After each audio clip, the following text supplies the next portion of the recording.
Python subroutines explained, part 1. Often we want to do the same thing in different parts of the programme. Subroutines allow us to do this without having to rewrite lots of code unnecessarily. For example, we might want to add up two numbers near the start of the programme, two different numbers in the middle of the programme, and two different numbers near the end of the programme. If we don't use a subroutine, we have to rewrite the same code every time we want to do this. In this programme, I have put all the code for adding up two numbers into a subroutine that I have named Add Up.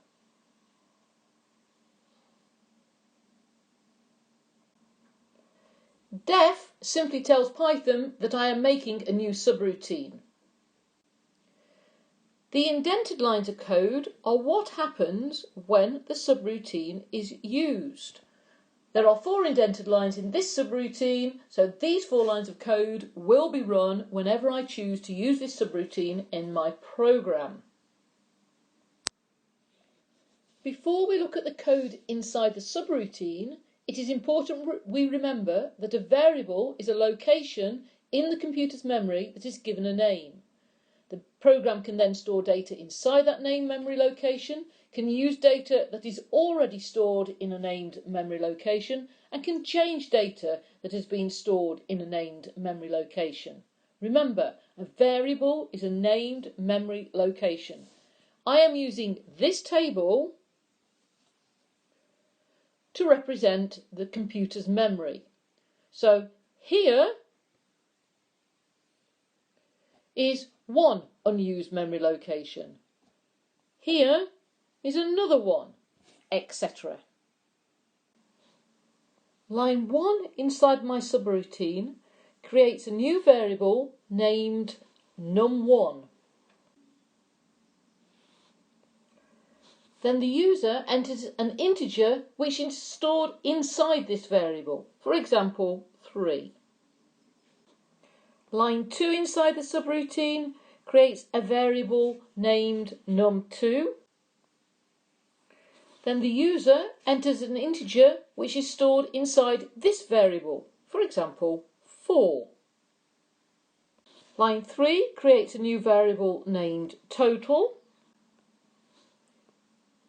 then adds up what is in variables num1 and num2 and stores the answer in this new variable.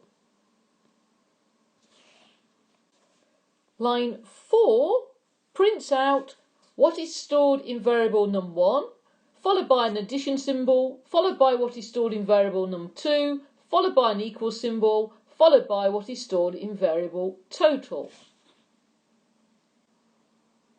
The subroutine has now finished, so any variables created inside the subroutine are now destroyed. In order to use the subroutine, we need one final line of code. I have simply written the name of the subroutine I want to use. I have written add up, and this tells Python that this is the place in my programme where I want to use the subroutine. We say that this line of code is the place where we call the subroutine named add up. Call is just another way of saying this is where we tell Python to run the subroutine code. Here I have run the programme and entered 3, which got stored in variable num1, then 4, which got stored in variable num2, then Python did the calculation and finally output the answer. This programme uses exactly the same subroutine as the first programme, but this time I make use of the subroutine twice. Watch very carefully as I go through the order that things happen in when I run this programme. 1. Python prints out the statement, do the first addition. 2. The subroutine addup is called, so Python jumps back up the programme and runs the code inside the subroutine. Variable num1 is made, and an integer is entered and stored in it. variable num2 is made and an integer is entered and stored in it. Variable total is made and the result of adding up what is in num1 and num2 is stored in it. The value in variable total is then output on the screen. We have reached the end of the subroutine, so the variables which were made inside the subroutine are destroyed. And Python returns to the place in the program where the subroutine was called. 3. Python prints out the statement, do the second addition.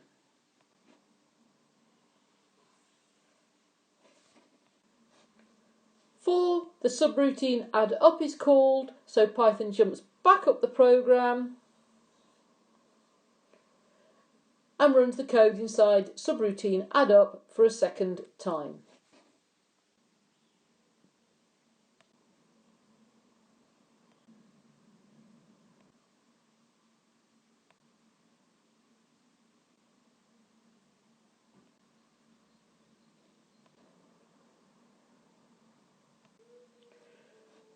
We have reached the end of the subroutine, so the variables which were made inside the subroutine are destroyed, and Python returns to the place in the program where the subroutine was called.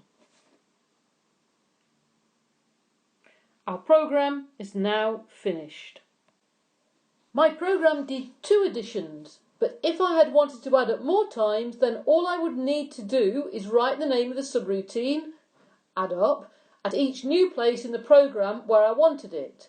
This means I would just have needed to write 1 line of code instead of 4 for each extra addition. This is why subroutines are so useful.